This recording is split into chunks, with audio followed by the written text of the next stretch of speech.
La crosse de Gilles de Tyr. Gilles de Tyr est un Saumurois qui a connu une brillante carrière.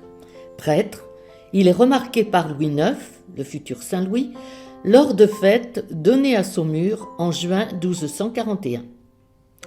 En 1248, Gilles accompagne le roi dans sa croisade vers l'Égypte et après la prise du port de Damiette, il en devient archevêque. En 1252, il est nommé archevêque de Tyr sur la côte libanaise. Il décède en 1266.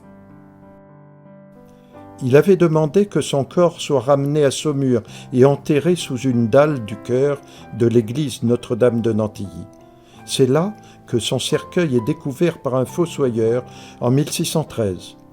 Il contenait son corps, dans ses habits pontificaux, son calice, une plaque gravée à son nom et sa crosse en cuivre émaillé et chanlevé. Vers 1830, l'historien Jean-François Bodin l'a fait accrocher sur un mur de l'église. Elle y reste jusqu'en 1988 où elle disparaît lors d'un vol. En 2006, une remarquable copie exécutée en bois par un paroissien l'a remplacée. On y voit représenter Adam et Ève, entourés par le serpent, de chaque côté de l'arbre du bien et du mal.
Gilles de Tyr est un Saumurois qui a connu une brillante carrière.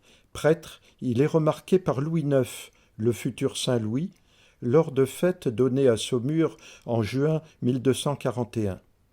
En 1248, Gilles accompagne le roi dans sa croisade vers l'Égypte, et après la prise du port de Damiette, il en devient archevêque.